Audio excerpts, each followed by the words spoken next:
Bismillahirrahmanirrahim. Assalamualaikum warahmatullahi wabarakatuh. Bismillah, hamdan wa syukranillah. Salatu wassalamu ala rasulillah. La haula wa la quwata illa billah. Teriring doa dan salam. Semoga kita senantiasa dalam keadaan sehat walafiat dan tidak kurang satu apa. Amin amin ya rabbal alamin. Pagi ini saya terinspirasi oleh sebuah kisah hikmah yang luar biasa. Kisahnya tentang seorang imam besar, Abu Hanifah, yang dalam perjalanannya, dalam safarnya bertemu atau menjumpai seorang anak kecil yang mengenakan sepatu atau sendal dari kayu. Ketika berpapasan dengan anak tersebut, sang imam kemudian memberi nasihat. Nak, hati-hati dengan sendalmu, dengan sepatumu. Khawatir kamu tergelincir atau terpeleset. Si anak kemudian menjawab terima kasih atas nasihatnya. Dan kemudian si anak bertanya, wahai Tuan, bolehkah saya tahu nama Anda? Kemudian sang imam menjawab, nama saya Nu'man. Anak tersebut sedikit terkejut demi mendengar nama Nu'man. Oh, ternyata Tuan adalah yang selama ini saya dengar sebagai imam besar, Al-Imam Al-Adham, yang masyhur itu. Sang imam tersenyum, bukan saya yang memberikan gelar itu, nak. Masyarakatlah yang memberikan saya kehormatan gelar itu. Wahai Tuan, kalau tadi Tuan memberikan nasihat kepada saya agar saya berhati-hati, agar tidak terpeleset karena sepatu kayu ini, maka berhati-hatilah Tuan dengan gelar yang Tuan sandang. Jangan sampai kemudian gelar tersebut menggelincirkan Tuan karena ada kesombongan di dalamnya. Abu Hanifah menangis. Dia berterima kasih bahwa sudah ada orang yang memberikan nasihat kepadanya, yang memberikan peringatan kepadanya, karena selama ini lebih banyak orang yang memujinya, mengagung-agungkannya, menghormatinya sedemikian rupa. Tapi saat ini dia justru mendapatkan nasihat dari seorang anak kecil bahwa dia harus berhati-hati dengan gelar dan pangkatnya sebagai imam yang agung, karena ketika kemasyhuran, ketika popularitas, ketika ketenaran kemudian ada ego terselip di dalamnya, boleh jadi itu akan menggelincirkan penyandangnya pada jurang yang sangat dalam. Kisah hikmah ini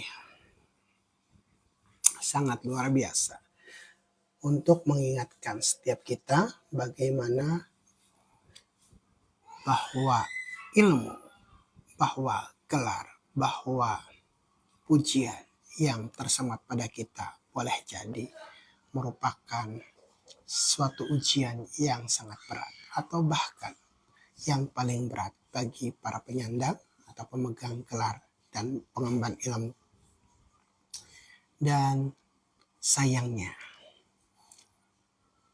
saat ini justru banyak di antara kita yang berlomba-lomba untuk mendapatkan gelar tersebut. Banyak orang yang kemudian berlomba-lomba ingin dipanggil ustadz karena keilmuannya. Kalau tidak dipanggil ustadz, dia tidak mau nengok. Kalau tidak dipanggil ajengan, dia merasa tersinggung. Kalau tidak ada yang cium tangan, dia akan berpaling dan lain sebagainya.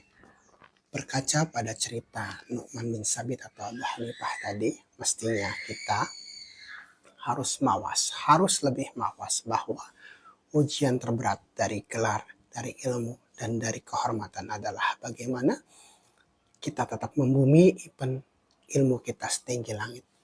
Saya ulang bahwa ujian terberat dari para pengemban ilmu dan pemegang gelar tersebut adalah bagaimana bisa tetap membumi ipan ilmunya setinggi langit, bagaimana tetap kemudian berpijak di daratan meskipun ilmunya seluas samudra.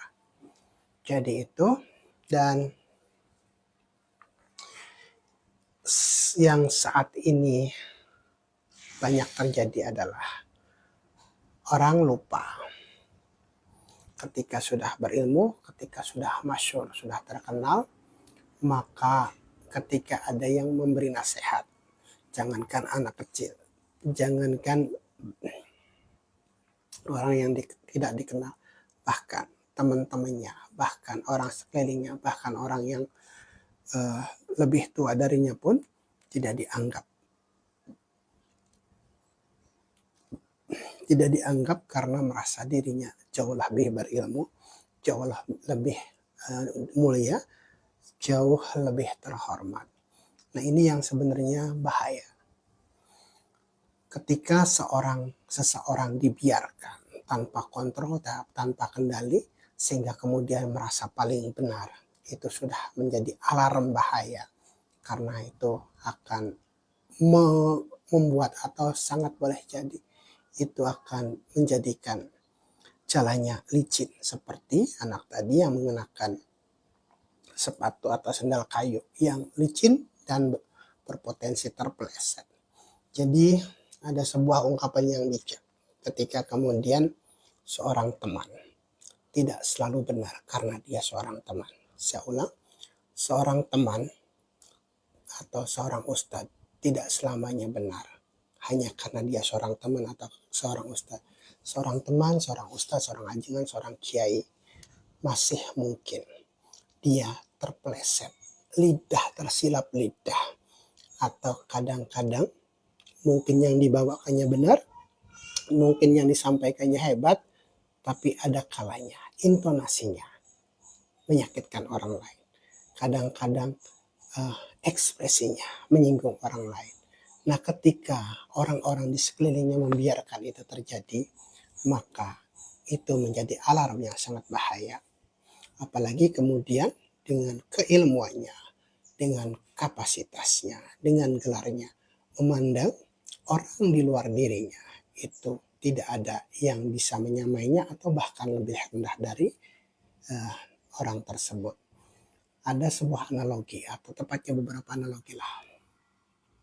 Ketika kita memiliki sebuah kendaraan, tentu kita harus bangga dengan kendaraan tersebut.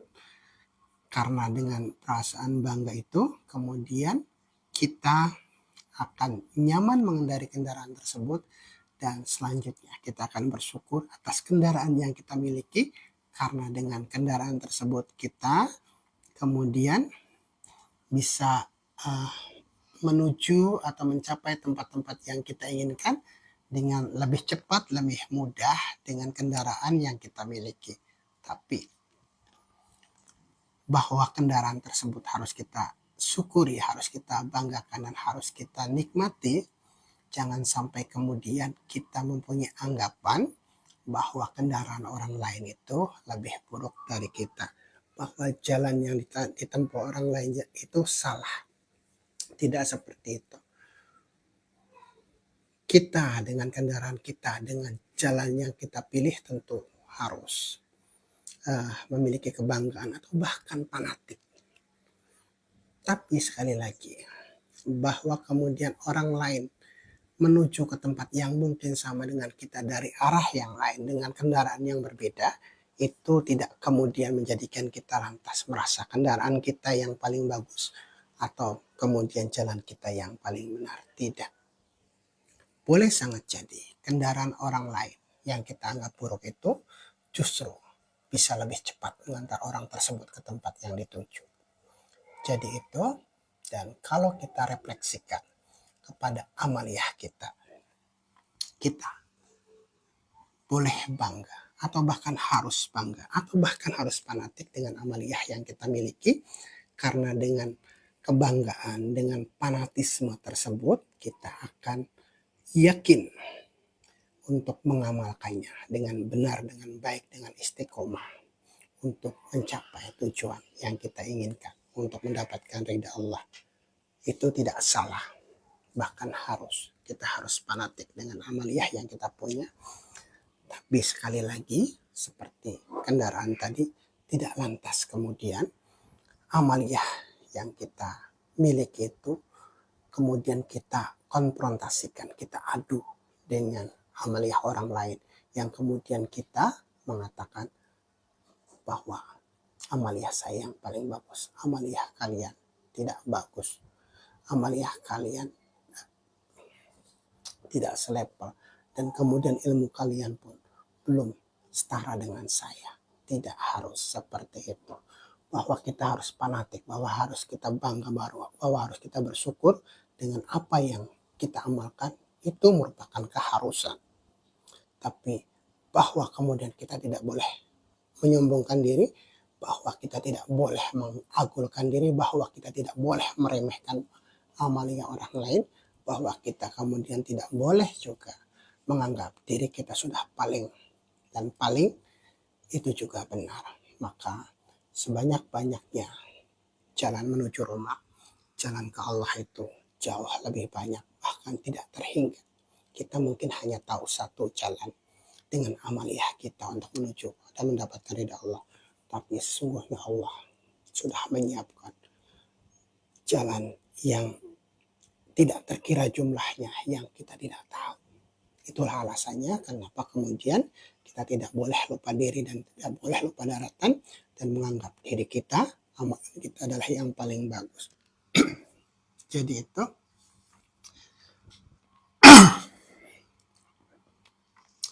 dan itu yang masih banyak terjadi tadi dari dua cerita di awal, bahwa di kondisi di zaman kita sekarang ini justru orang banyak berlomba untuk mendapatkan gelar, untuk mendapatkan pujian, untuk mendapatkan sanggungan, kemudian membanggakan amaliyahnya, membanggakan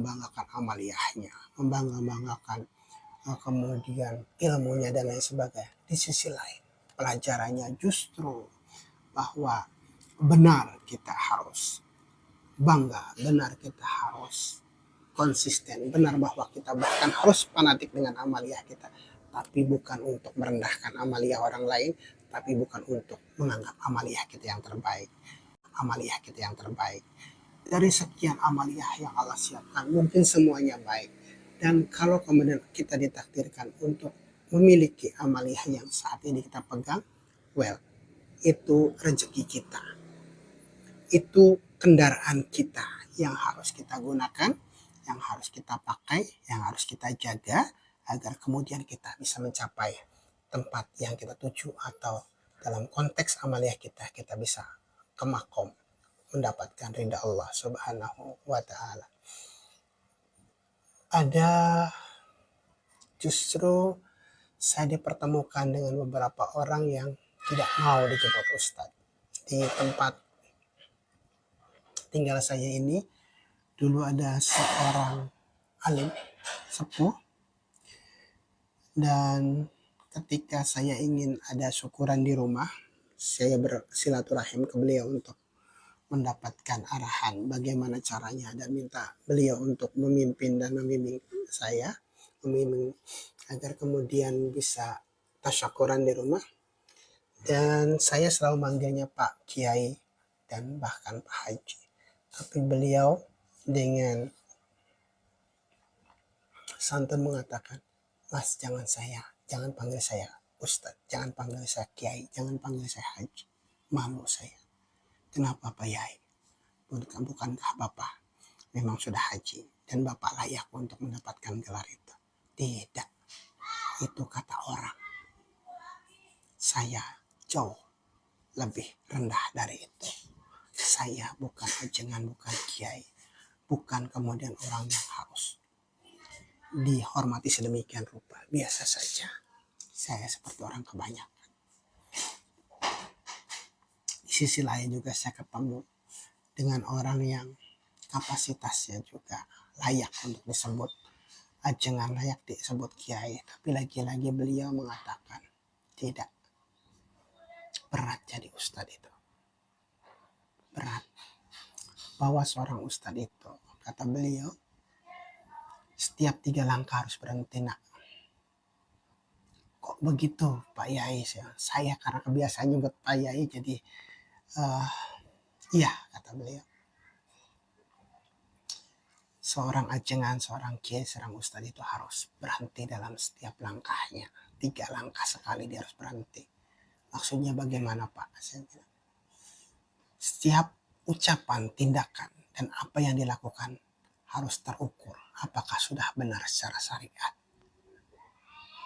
Kalau kemudian syariatnya sudah benar, dalilnya sudah benar, saya baru melangkah lagi, kita baru melangkah lagi, diukur lagi, apakah secara hakikat juga sudah terpenuhi.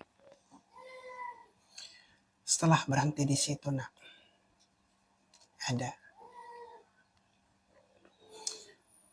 Jadi sebelum hakikat, setelah syariatnya harus terpenuhi dulu, dalil-dalilnya sudah sesuai dengan apa yang kemudian baginda Rasul ajarkan, apa yang ulama-ulama kita contohkan.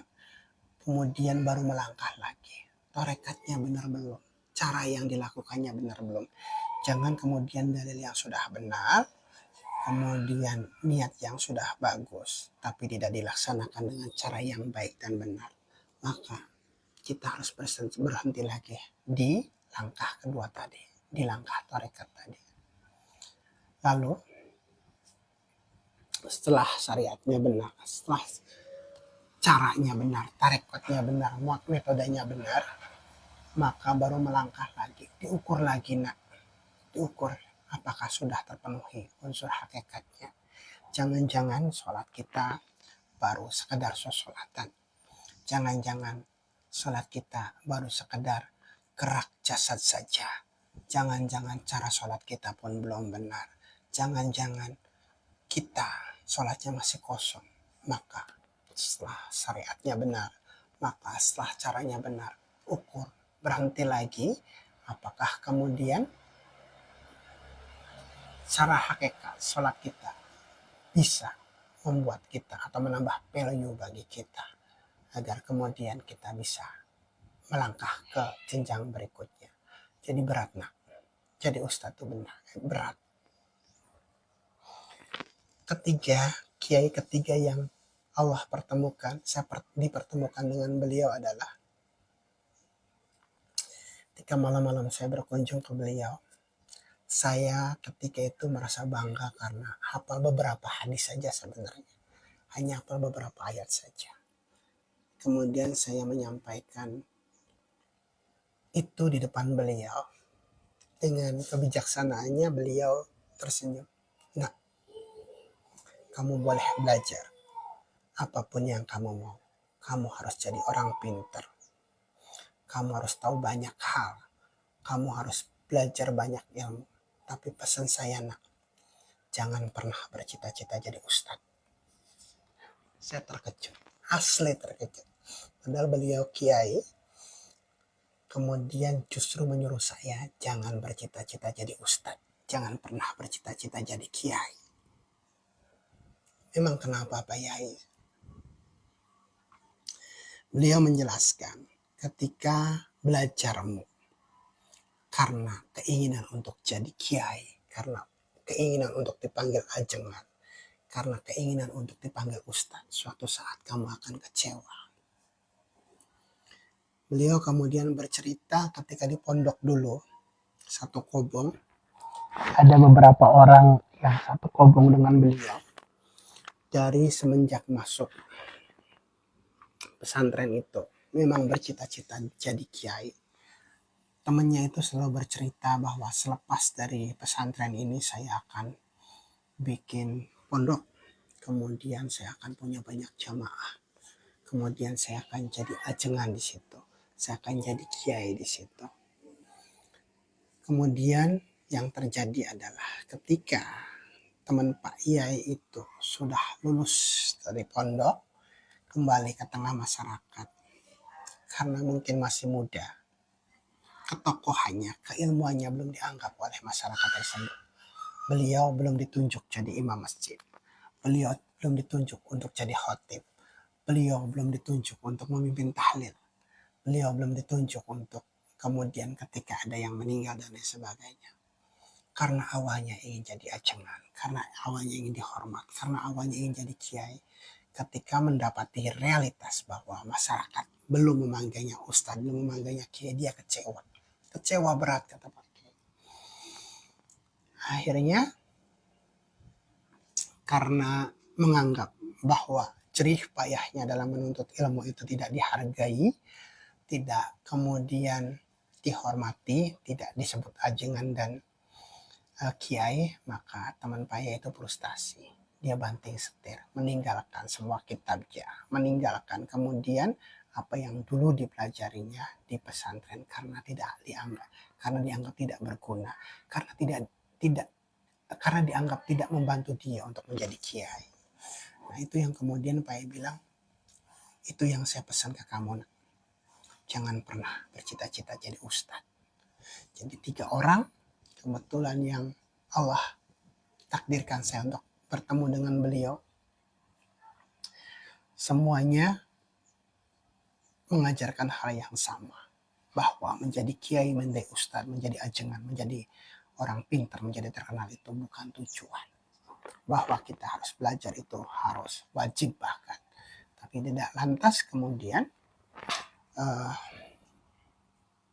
membuat kita jadi lupa diri dan lupa daratan, dan kemudian kita ngawang-ngawang. Kita tidak lagi membumi.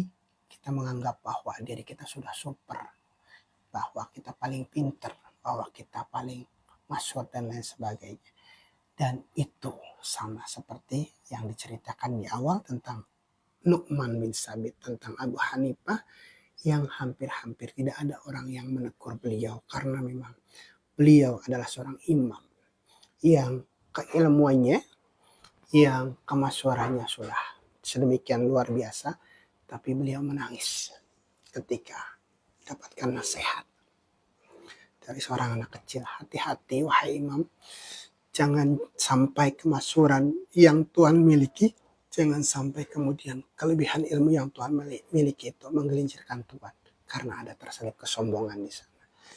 Dan itu yang harus kita terus pegang setiap kita. Meskipun kita bukan ustadz, meskipun kita bukan kiai, meskipun mungkin ilmu kita baru seujung kuku, tapi kadang-kadang ujub kita, takabur kita, sombong kita lebih tinggi dari keilmuan kita. Di depan saya atau di samping kiri saya ada beberapa tanaman yang tanaman hamanya itu lebih subur dan lebih cepat tumbuh dari tanaman intinya. Saya menanam kalatea ya. Itu masih kecil, tapi tanaman lain di pot yang sama itu jauh lebih cepat tumbuhnya meskipun saya sering bersihkan. Seperti itu pula yang sangat mungkin terjadi dengan kita. Ketika kita sedang belajar suatu ilmu, ketika kita sedang menuntut ilmu atau kita sedang beramaliyah. Amaliyah kita belum seberapa, ilmu kita masih seujung kuku, tapi ujub kita jauh lebih tinggi dari keilmuan kita. Sombong kita mendahului langkah dan pencapaian kita terhadap suatu ilmu. Nauzubillah, itu yang harus kita hati-hati. Kalau teman-teman di seangkatan saya mungkin tahun 90-an, tahun 2000 awal lah, ada sebuah drama kolosal di televisi itu, Angling Dharma. Ketika itu Angling Dharma menasehati Sudawirat yang dengan ajian rengkah gunungnya merasa menjadi pendekar yang linuih, yang pilih tanding dan bahkan merasa tidak ada tandingannya. Angling Dharma berpesan, wahai anak muda, ketahuilah ketika seorang baru belajar sebuah ilmu, dia akan menganggap pohon pisang itu sebagai penyangga langit. Padahal itu bukan apa-apa.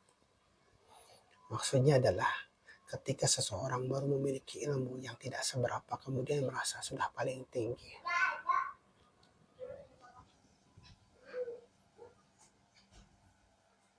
Itu yang tidak boleh. Belajar ilmu Apa dek? Hah? Adanya hilang yang ini maunya. Baiklah, nanti kita beli lagi boleh? Iya. Boleh beli lagi? Buat apa? Ini lagi jadi meja deh. Nanti beli lagi. Ada yang mandi belum? Mandi dulu sana. Nanti kita beli. Udah. Udah, ya baiklah. Papa akan mandi ya. Tunggu ada di luar. Di dalam mama kakak dulu. Oke? Ya, seperti itu. Jadi ya, seperti itu. Jadi dari cerita Abu Hanifah tadi atau Nu'man bin Sabit tadi, kita mendapatkan atau bisa berkaca bahwa setinggi apapun ilmu kita, kita masih tetap memerlukan nasihat. Kita masih memerlukan pengingat. Atau kalau dalam analogi saya tadi, sebagus apapun kendaraan kita, semewah apapun kendaraan kita, berapapun besar cc-nya, tetap perlu rem.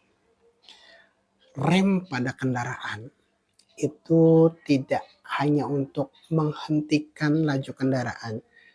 Rem pada kendaraan juga berfungsi untuk mengendalikan laju kendaraan. Kapan kita harus ngerem? Itu tidak kemudian lantas kita berhenti. Tapi ada kalanya karena jalanan ramai, karena jalanan agak crowded, maka kita perlu mengerem agar laju kendaraan kita tetap terkontrol dan terkendali.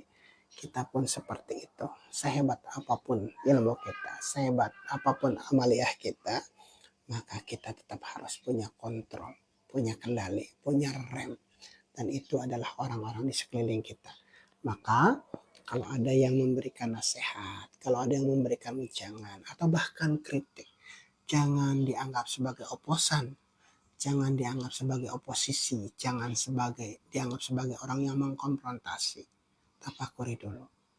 Tidak perlu harus langsung menjawab di saat yang sama atau merespon di saat yang sama.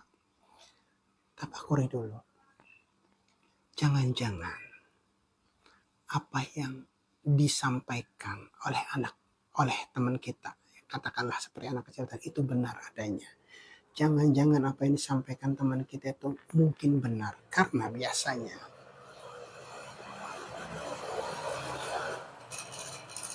orang yang melihat dari luar itu view-nya lebih luas, pandangannya lebih luas, kemudian lebih jeli. Kalaupun tidak benar semuanya, tapi setidaknya orang yang melihat dari luar itu punya pandangan, perspektif atau cara lain yang mungkin bisa kita jadikan referensi atau evaluasi terhadap apa yang sudah kita miliki, terhadap apa yang sedang kita amalkan. Jadi jangan buru-buru kemudian ketika ada yang berbeda pendapat, kamu mah begitu, bukan begitu, harusnya versi saya seperti ini, kamu harus seperti ini. Tidak mesti seperti itu. Kalaupun tidak harus dijawab saat itu, setidaknya tahan diri kita untuk tidak merespon buru-buru, untuk merespon segera, karena sangat boleh jadi di antara sedemikian banyak masukan, di antara sedemikian banyak celotehan itu, ada yang bisa kita ambil, ada yang kita bisa pungut untuk mengkoreksi kita, bukan untuk menjatuhkan kita, tapi untuk memperbaiki diri kita ke depan, untuk memperbaiki bagaimana kita tetap membumi. Meskipun ilmu kita mungkin sudah setinggi langit, tetap berpijak, hidup di daratan, meskipun ilmu kita sudah seluas samudra. Jadi itu, mudah-mudahan pagi ini, pagi yang senantiasa diberikan keberkahan, kebarokahan, jalan yang lapang, ihdinas siratal mustaqim, yang dengan itu kita bisa menikmati hidup ini dengan penuh bahagia dan rasa syukur. Jadi itu, terima kasih teman-teman. Pak Soleh nih, Ocacoy bagaimana Ocacoy yang manis? Apa Soleh nih, Ocacoy bagaimana Ocacoy yang manis? Apa kabarmu? Kemudian siapa lagi? Pak Iqbal Pak Muhammad Iqbal, terima kasih. Kemudian siapa lagi nih? Ibnu Taman, Pak Ibnu, terima kasih. Pak Asep Warsa juga sudah berkenan melintas, dan tadi kayaknya ada Kang Opik ya, Pak Mang Arif kumaha Kang, aman, udah sembuh, udah sehat. Kemudian juga ini Mang Arif 75, Gumilar,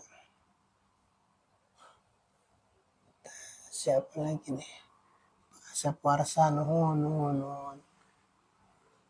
Kang Arif mudah-mudahan tas tamangnya Kosri, kemudian siapa lagi, Kang Opik kumaha Kang Opik, tuju di mana, Mang Bio.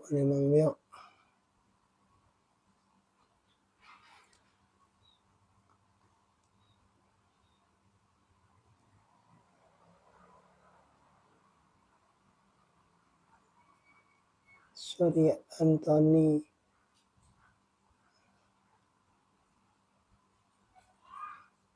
Asep Bakti, ya semua teman-teman, terima kasih sudah berkenan melintas dan berkunjung. Semoga kita menjalani hari ini dengan senantiasa mendapatkan bimbingan dan rahmat Allah, agar kemudian kita bisa menjalaninya dengan penuh kebahagiaan dan rasa syukur.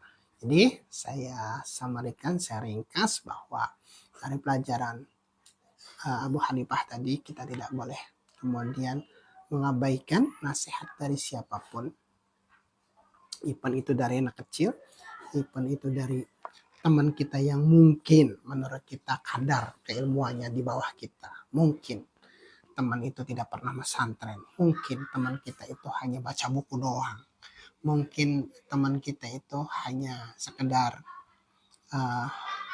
ya bukan apalah menurut kita. Tapi yakin kalau kemudian kita sudah benar-benar makrifat dalam tanda kutip, Rabbana ma khalaqta hada batilan subhanaka faqina adzabannar. Tidak ada yang sia-sia, tidak ada yang kemudian Allah lintaskan berikan kepada kita itu menjadi sesuatu yang sia-sia. Pasti di sana ada pesan, pasti di sana ada sesuatu untuk kita ambil hikmahnya. Kalau kita mendapatkan nasihat dari orang di bawah kita, maka kita tidak harus lantas meresponnya. Kamu mah bukan siapa-siapa, bukan bandingan saya, bukan level saya. Ini saya sudah di level ini. Kamu harus begini dulu kalau menasihatin saya. Bukan itu. Maka ada sebuah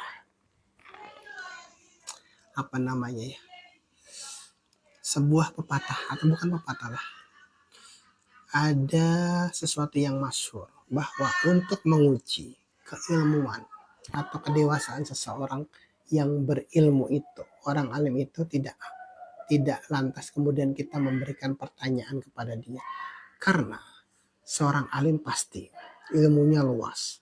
Kalau kita tanya apapun, mungkin dia akan bisa jawab dengan dalilnya yang lengkap, pasti. Maka ketika kita ingin mengetes dalam tanda kutip kedewasaan orang alim itu, beri dia nasihat. Kalau benar-benar alim seperti Abu Hanifah, atau enggak harus sampai level ke beliau lah. Kalau benar-benar orang itu sudah dewasa, maka siapapun yang memberinya nasihat, dia pasti akan berterima kasih. Sebaliknya, ketika keilmuannya tidak dibarengi dengan kedewasaan, pasti dia akan tersinggung. Pasti dia akan serta-merta reject. No, kamu tidak. Bukan level saya untuk ngeritik, untuk ngasih saran, kamu berikan nasihat. Jadi gampang. Siapapun orang yang ingin kita ketahui kedewasaannya, cukup beri dia nasihat versi kita saja. Gak usah nasihat yang muluk-muluk, versi kita saja. Misalkan dari hal yang kecil lah, yang kita lihat, kita tahu kebiasaannya, gaya bicaranya, cara nulisnya, kemudian kebiasaan sehari-harinya, dari hal yang kecil saja. Kalau kemudian dia berterima kasih, kita harus hormat ke dia, harus ke beliau. Tapi kemudian ketika beliau marah, ya kita pun harus maklum. Kita harus maklum di level itulah posisinya saat ini. Jadi itu ini Bang Opik, Kang Opik kumaha undang. Baik,